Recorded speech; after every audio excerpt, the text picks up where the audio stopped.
귀한 찬양 감사합니다.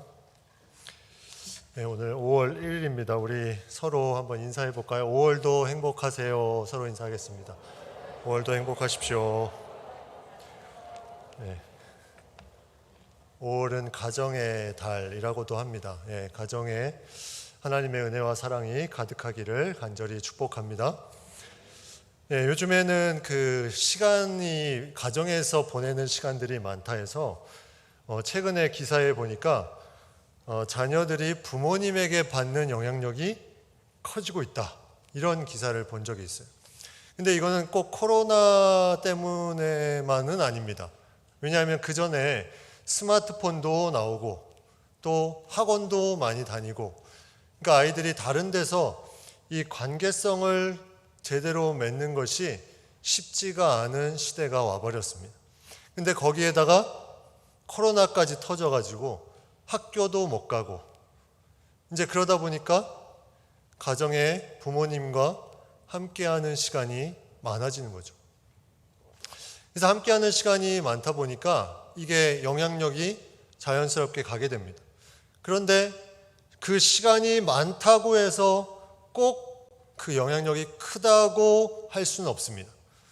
같이 있는 시간이 많다고 그 영향력이 자연스럽게 커진다고, 그것이 비례한다고 말할 수는 없다는 거죠.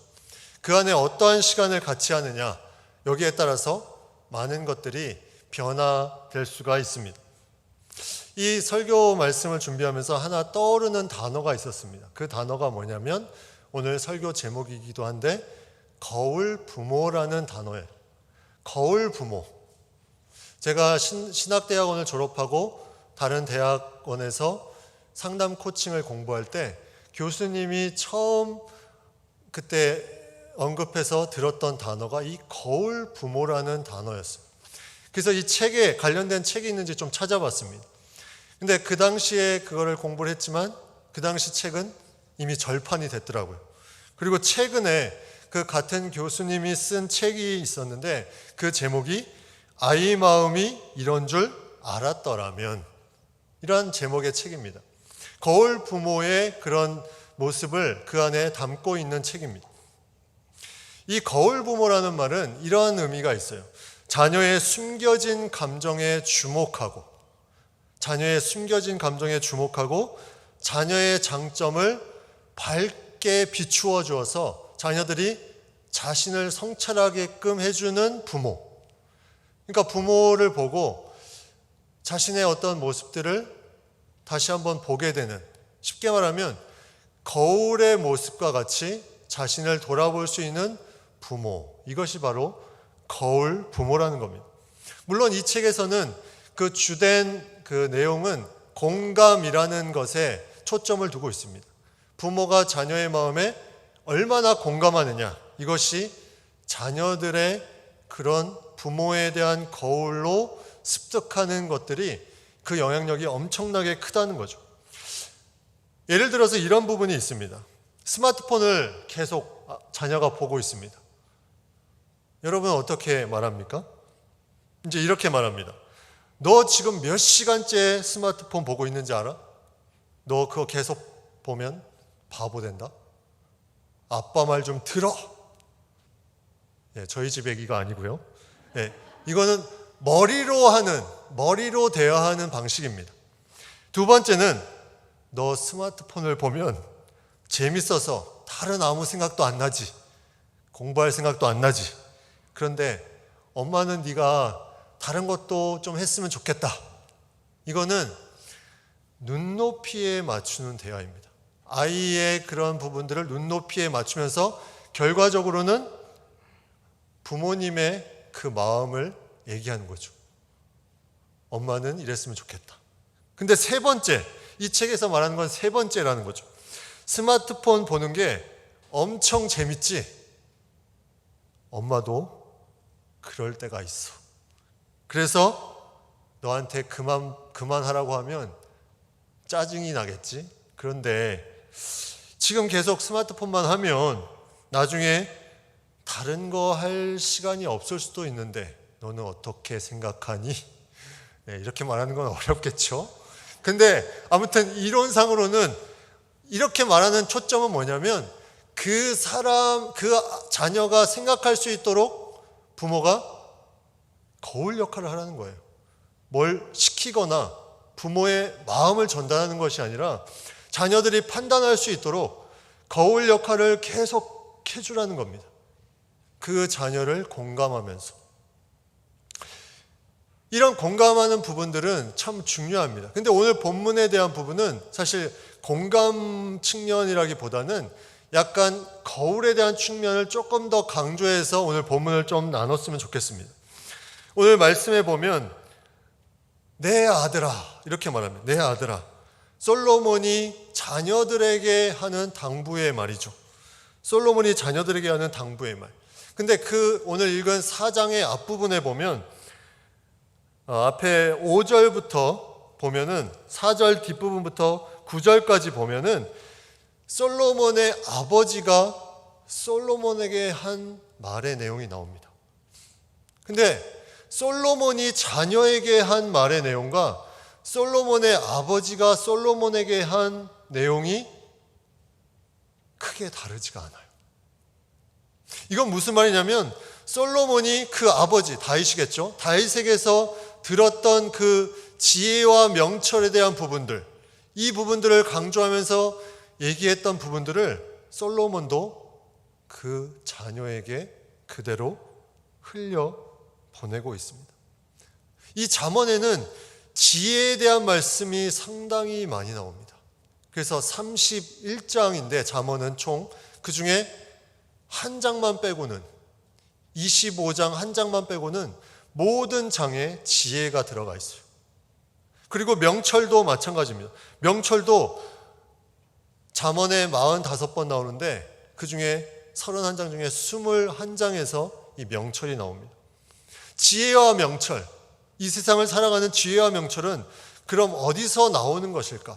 잠언이 그것을 알려주고 있습니다. 잠언 9장 10절에 이렇게 말씀합니다. 여호와를 경외하는 것이 지혜의 근본이요 거룩하신 자를 아는 것이 명철이다. 여호와를 경외하는 것이 지혜의 근본이다. 그리고 하나님을 아는 것이 명철이다. 지혜와 명철을 얻는 것이 가장 중요한 것이 하나님을 경외하고 하나님을 알아가는 것. 그래서 오늘 솔로몬은 그 자녀들에게 이 얘기를 계속 해주고 있어요. 내가 아버지로부터 들은 그 말씀이 자신이 삶에서 살아보니까 이것이 다시 아들에게 물려줄 정도의 가치가 넘쳐나는 이 말씀을 전해주고 있죠. 그래서 솔로몬은 아버지가 거울이 되어서 자신에게 비춰준 것을 다시 자녀들에게 비춰주고 있습니다. 이게 계속 흘러 간다는 거죠. 그러면서 말합니다. 23절에 보면 모든 지킬 만한 것 중에 더욱 내 마음을 지키라. 더욱 내 마음을 지키라. 우리가 지킬 것들이 얼마나 많습니까? 내 건강도 지켜야 되고 내 명예도 지켜야 되고 내 재물도 지켜야 되고 내 주변의 사람들도 지켜야 됩니다. 근데 그보다 더 집중해서 지켜야 될 한 가지가 뭐냐면 너의 마음을 지키라는 거죠.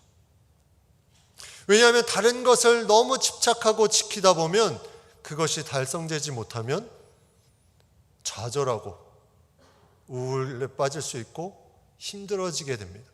근데 너의 마음을 지키면 그 마음, 하나님을 중심으로 두는 그 마음을 굳게 잡고 나아가면 그 안에 실패할지라도 내가 원하는 것이 달성되지 않을지라도 그 안에 마음의 지킴이 있었기 때문에 그것을 이겨낼 수 있다는 겁니다. 우리의 삶 가운데 이 마음에 대한 부분들은 너무나 중요합니다. 성경에도 이 마음에 대한 부분들은 너무나 중요하게 말씀하고 있어요. 누가복음 6장 45절에 선한 사람은 마음에 쌓은 선에서 선을 내고 악한 자는 그 쌓은 악에서 악을 내나니 이는 마음에 가득한 것을 입으로 말함이니라. 가정에서 거울이 된다는 것은 내 마음이 선한 마음으로 자녀에게 비춰줘야 된다는 거죠. 내가 악한 마음으로 그것이 비춰지면 그 거울은 깨진 거울이 된다는 거예요. 선한 마음으로 비춰줄 때 그 거울이 흘러 잘 아름답게 갈 수 있다는 거죠. 그래서 오늘 말씀은 마음을 지키면 생명의 근원이 이에서 난다 그랬어요. 생명의 근원이.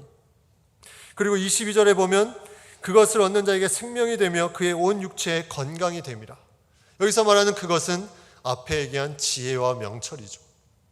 하나님을 경외하면서 하나님을 중심으로 두는 그 마음, 그 지혜와 명철이 너에게 생명이 되고 육체의 건강이 될 것이다. 우리는 죄 가운데 죄인이었죠. 죄인의 삶에서 하나님을 만남으로 다시 새로운 생명을 살게 됩니다. 그 안에 하나님은 계속해서 우리에게 지혜와 명철을 부어주시는 거죠. 그것이 없으면 죽은 몸과도 같다는 거죠. 창세기에 하나님께서 그들을 선악과를 먹으면 죽을 것이다. 근데 그들은 죽지 않았습니다. 그러나 죽지 않은 게 아니라 그들이 생명이 그 안에 없이 죄 가운데 사는 삶의 모습으로 이제는 영적인 죽음에 이르게 된 거죠. 그래서 하나님께서 예수님을 통해서 하나님을 경외하는 그 마음에게 다시 그 생명을 허락해 주신다. 이것은 놀라운 복음입니다. 근데 그것이 어떻게 흘러가느냐? 바로 가정 안에서 거울된 부모를 통해서 흘러가게 된다는 거죠. 죽은 삶에서 새로운 생명으로 살아가는 것, 자녀들에게 이것을 원하는 마음 우리에게 있지 않습니까? 근데 우리는 사실 이 거울이 되는 것은 제대로 하고 있지 않습니다. 그냥 누군가가 거울이 되어주면 좋겠다. 우리 자녀에게 누군가가 그 좋은 거울이 되어주면 좋겠다. 이 생각은 하지만 본인이 거울이 되려고는 잘 노력하지 않습니다. 근데 우리 자녀들은 너무나 명확하게 그 거울을 볼 줄 압니다. 이 거울이 어떤 거울인지. 어떨 때는 좋은 거울이었는데 어쩔 때는 깨진 거울과 같은 모습. 어쩔 때는 정말 비추고 싶은 거울인데 어쩔 때는 보기도 싫은 거울. 이것이 계속 가정에서 반복이 됩니다. 우리 자녀들은 그것을 보고 혼란스러워합니다. 왜 나에게는 정확한 거울이 없는 것일까? 우리 인생에는 목적이라는 게 있죠. 목적. 아마 우리가 청소년기 또 청년기에 이르면 나의 삶의 목적은 이런 것이다. 다 생각을 할 겁니다. 아마 여기 계신 모든 성도님들도 그러한 마음을 한 번쯤은 가졌을 거예요. 그 최종 목적지를 향해서 달려가는 것, 그것이 마치 우리의 삶의 전부인 것처럼 생각을 했었습니다. 그런데 그 최종 목적이 전부이다 보면 그 목적이 달성되지 않았을 때 엄청난 좌절에 빠집니다. 내가 그것이 달성되지 않으면 엄청난 좌절에 빠지는 거예요. 내가 원하는 대학에 가지 않으면, 내가 목적했던 대학에 가지 않으면 그것이 힘들어집니다. 그것이 누구를 통해서 그렇게 비춰집니까? 제일 가까이 있는 부모의 영향력이 크다는 거죠. 그래서 우리는 최종 목적이 아니라 과정 목적이 중요하다는 겁니다. 과정 자체가 목적이 되어야 된다는 거죠. 이 과정이 목적이 되지 않으면 삶은 과정에 대해서 신경 쓰지 않고 우리가 가정에서 이 과정을 소홀히 하면 거울로서의 역할이 우리가 안 해도 되는 것처럼 생각을 하게 됩니다. 우리의 교육의 목적은 이제 최종 목적지에 우리 자녀가 다다르는 것, 이것이 우리의 목적지가 돼서는 안 됩니다. 우리의 최종 목적이 그것이 아니라 우리의 목적은 이 과정 가운데 우리의 자녀들이 이 세상의 많은 어려움과 환난과 유혹과 어떻게 변할 줄 모르는 이 세상 가운데 우리의 목적은 그 최종 목적이 아니라 틈이 벌어지지 않도록 우리가 거울이 되어주는 그 과정, 그것이 목적이 되어야 된다는 거죠. 만약 이것이 안 되면 점점 세상은 더 험해지기 때문에 지금보다 5년 후에, 10년 후에 우리가 감당할 수 없을 정도로 더 험할 수 있기에 우리가 그 틈을 메워주는 작업을 하지 않으면 결국은 나중에는 그 틈이 너무나 벌어져서 어찌할 수 없는 상황에 이를 수도 있습니다. 이 틈을 누가 채워줍니까? 이 틈을 누가 채워줄 수 있습니까? 학교 선생님, 교회 학교 선생님, 이 틈을 채워줄 수 있는 가장 강력한 사람은 부모님이라는 거죠.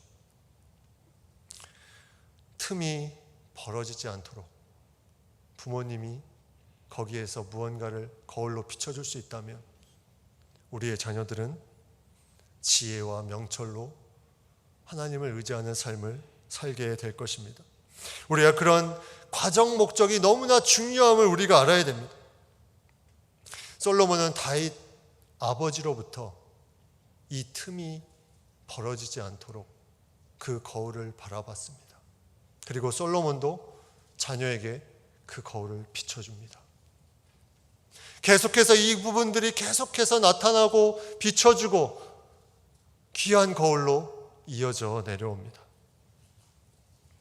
덴마크 철학자인 키에르 케고르가 이러한 말을 했습니다. 그는 철학자이지만 신을 만나야 행복하다고 주장한 철학자입니다. 그가 한 말이 이런 말입니다. 인생은 목표를 이루는 과정이 아니라 그 자체가 소중한 여행이니 서투른 자녀 교육보다 과정 자체를 소중하게 생각할 수 있는 훈육을 시키는 것이 더욱 중요하다. 우리는 목적을 향해서 서투른 교육을 하고 있습니다. 그러나 그것보다 과정 자체의 아름다운 인생을 살 수 있도록, 소중한 삶을 살 수 있도록 교육하는 것이 중요하다는 거죠. 틈은 계속 벌어진다면 우리가 그것을 나중에는 어찌할 바 몰라서 왜 이렇게 되었을까? 여러분, 코로나 시대에 우리는 2년여라는 시간을 흘려보냈습니다. 이 코로나 시간 동안에 우리의 자녀들은 어떠한 마음이었을까? 어쩌면 어른들은 살아온 삶이 많기 때문에 2년이라는 시간이 길었지만 그래도 회복할 수 있는 그런 힘은 훨씬 더 많이 있습니다. 그러나 우리 자녀들은 그 2년이 자신의 인생이 20%, 15% 엄청난 양을 차지하고 있는 그 기간이 그 안에 있다는 거죠. 그들이 신앙 안에서 어떤 거울을 그 기간에 봤을까요? 그들이 2년 동안의 시간 동안에 어떤 거울을 자신의 모델로 삼았을까요? 그들은 생각합니다. 예배는 보는 거야. 교회에 와서도 예배는 보는 거야. 이제 예배는 드리는 것이 아니고 내가 잘 보고 있으면 돼. 온라인으로 그렇게 뚫어지게 쳐다봤던 그 화면 속으로 그들은 그게 익숙합니다. 성장한 청소년들은 왜 이제 온라인 예배가 예배라고 그때는 얘기하더니 왜 꼭 교회를 가야 돼? 왜 교회를 가야 돼? 그들의 삶 속에 코로나의 영향이 틈이 많이 벌어져 있습니다. 그때 우리의 거울로서의 모습은 어땠습니까? 부모의 신앙교육은 예전에는 교회를 한번 다니고 한번 보내고 일주일에 한번 보내고 얘가 수련회를 잘 참석하고 성경학교를 잘 참석하고 그 다음에 뭐 행사 있으면 거기에 잘 참석하면 신앙은 그러면 성장할 수 있어. 물론 그렇게 성장한 아이들도 있습니다. 그런 자녀들도 있습니다. 그러나 대부분은 그 안에서 성장하지 못한 부분들도 많이 있었습니다. 그러나 이번 코로나를 통해서 그것을 우리는 더 뼈저리게 느끼고 있습니다. 아이들에 대한 신앙에 대한 부분을 누구한테 맡기는 것이 아니구나. 가장 위험한 생각이 무엇일까? 여러분, 가장 위험한 생각이 무엇일까? 이 자녀가 언젠가는 되겠지. 어느 때면 되겠지. 거울이 앞에 있는데 그 거울을 제대로 비춰주지 않고 어느 때면 되겠지. 누군가를 통해서. 이거는 너무나 안타까운 일입니다. 우리가 회개해야 될 부분입니다. 이것은 비단 어린아이들만의 문제가 아니에요. 장성한 자녀에게도 마찬가지입니다. 내가 어떤 거울로 그 자녀에게 비춰주고 있는가? 그러면 우리는 생각해 볼 수 있습니다. 과연 자녀의 신앙의 문제는 자녀가 변해야 되는 것인가? 솔로몬이 그 아버지로부터 받은 말씀을 가지고 자녀에게 전해줄 때 그 솔로몬의 마음은 어떤 마음이었을까요? 솔로몬이 그 말씀이 정말 소중한 말씀인 것을 그가 깨닫고 변화되어서 거울로서 다시 자녀에게 비춰주게 된 거죠. 자녀의 신앙의 부분은 자녀의 문제가 아니라 다시 말하면 부모의 본질적인 모습의 문제였다는 겁니다. 부모가 거울로서 얼마나 자녀에게 그 부분을 잘 비춰줬느냐. 탈무드에 이런 얘기가 있습니다. 어느 날 상점에서 한 엄마가 자녀와 함께 외투를 한 벌을 샀습니다. 멋진 옷을 사고 집에 왔는데 그 주머니에 아주 값비싼 보석이 하나 딱 들어있는 거예요. 이게 웬 떡이냐. 옷을 샀는데 보석까지. 근데 계속 고민이 됩니다. 자녀가 같이 가서 이것을 샀는데, 그래서 좀 지혜로운 사람에게 물어봅니다. 어떻게 하면 좋겠습니까? 그때 그 지혜로운 사람이 이렇게 말합니다. 자녀를 꼭 데리고 가서 이 주머니에 있는 보석을 원래 주인에게 돌려주십시오. 그래서 그 자녀를 데리고 그 모습을 보여줍니다.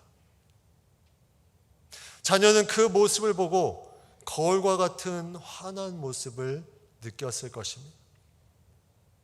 근데 이러한 거울의 모습은 쉽지 않습니다. 왜냐하면 한 번에 그쳐서 되는 것이 아니기 때문이죠. 거울은 계속 같은 모습을 비춰줘야 되기 때문에 어렵습니다.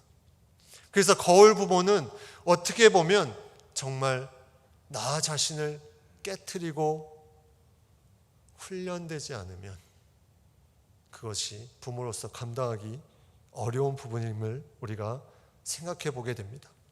오늘 본문은 말씀합니다. 내 아들아, 내 아들아. 잠언에는 이 내 아들로 시작되는 구절들이 많이 나옵니다. 검색을 해보니까 한 23번 정도 나오는데 솔로몬이 계속해서 자녀에게 전해주고 있는 핵심적인 교훈은 바로 하나님을 경외함으로 지혜와 명철을 가지고 살아야 된다. 솔로몬이 너는 이러이러한 사람이 돼야 된다가 아니었어요.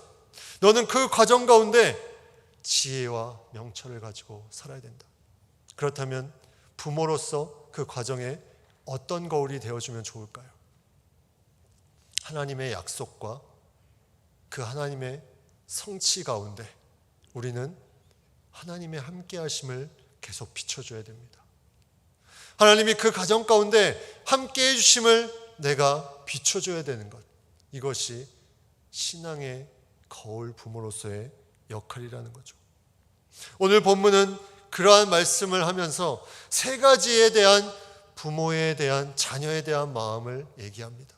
자녀에게 내 아들아 해서 말한 것이지만 이것은 결국 솔로몬이 들었던 말이고 그 말은 다시 말하면 부모에게 하는 말이기도 합니다. 첫 번째는 24절에 이렇게 말합니다. 구부러진 말을 내 입에서 버리며 비뚤어진 말을 내 입에서 멀리하라. 구부러진 말은 다른 사람을 험담하고 모함하는 말을 말합니다. 삐뚤어진 말은 비도덕적인 말, 거짓말을 말합니다. 내가 가정에서 거울로 자녀에게 비춰주고 있는데 다른 사람을 험담하고 모함하는 그 모습, 그리고 거짓말하고 비도덕적인 말을 하는 그 모습, 자녀들은 그 모습에, 그 깨진 거울에 영향을 받게 됩니다. 계속해서 그러한 말을 통해서 자녀들의 마음속에는 그것이 하나씩 하나씩 각인이 돼버린다는 거죠. 그러한 입술을 다 버려야 된다. 이거는 자녀에게 하는 말인 동시에 바로 부모된 우리에게 하는 말씀입니다. 우리는 비춰주는 거울이기 때문이죠. 두 번째는 25절에 나와 있습니다. 내 눈은 바로 보며 내 눈꺼풀은 내 앞을 곧게 살펴서. 우리의 눈이 무엇을 바라보고 있느냐? 마태복음 6장 22절에 눈은 몸의 등불이니 그러므로 내 눈이 성하면 온몸이 밝을 것이요. 너의 눈이 성하면 온몸이 밝을 것이다. 내가 과연 어떠한 눈을 바라보고 있느냐? 어떠한 곳을 바라보고 있느냐? 나의 눈이. 빌립보서 3장 14절에 표대를 향하여 그리스도 예수 안에서 하나님이 위에서 부르신 부름의 상을 위하여 달려가노라. 과연 내가 바라보는 것이 최종 목적입니까? 아니면 과정 속에 있는 표대입니까? 우리는 자녀에게 최종 목적을 향해서 달려가는 그 모습을 보여주기 전에 과정에서 목적이 될 만한 그 바라보는 것을 보여줘야 됩니다. 그것은 지속적으로 한 번의 이벤트가 아니라 계속해서 그것을 보여주게 될 때 그것이 거울로 비춰져서 우리 자녀들도 그 방향을 바라볼 수 있게 됩니다. 세 번째는 발을 지키라고 말합니다. 발. 26절, 27절에 내 발이 행할 길을 평탄하게 하며 내 모든 길을 든든히 하라. 좌로나 우로나 치우치지 말고 내 발을 악에서 떠나게 하라. 우리의 발이 어디에 있습니까? 내가 거울로 비춰지는 이 발이 지금 어디에 있습니까? 자녀들이 바라보고 있는 그 발이 지금 어디에 있습니까? 저는 한 발을 잊을 수가 없습니다. 그 발은 골방에 있었던 발입니다. 저녁 늦게 골방에서 계속 그 발이 보였습니다. 기도하는 소리가 들리고 때로는 너무 피곤하고 지쳐서 그 안에서 계속 주무시기도 했습니다. 그 발이 그때는 어떤 의미인지 몰랐습니다. 그것이 나에게 어떻게 비춰주는지 몰랐습니다. 그러나 시간이 지나고 보니까 그 발이 저에게 제 가슴 깊이에 아름다운 발로 새겨져 있었습니다. 제가 분가하기 전에 그 발을 계속해서 봤음에도 그 당시에는 느끼지 못했지만 어느 순간에 그 발의 의미를 알 수 있었다는 거죠. 그 발은 바로 아버지의 발이었습니다. 저는 그 발을 잊지 못하고 그 발이 나를 여기에 만들었다고 고백할 수 있습니다. 여러분, 발의 부분, 입의 부분, 눈의 부분, 내가 무엇을 비춰주기를 원합니까? 자녀가 잘 되기를 다 원하고 또 자녀가 신앙적으로도 잘 서기를 원한다면 이제 우리는 제대로 된 거울이 되어야 됩니다. 내 안에 깨져 있는 부분들, 조각난 부분들, 자녀가 바뀌는 것이 아니라 먼저 부모가 바뀌면 그 거울을 통해서 자녀는 움직이기 시작합니다. 그때는 내가 모르지만 그것을 지속해서 비춰줄 때 자녀는 움직이게 됩니다. 처음에 소개했던 그 책에 뒷부분에 이런 내용이 있습니다.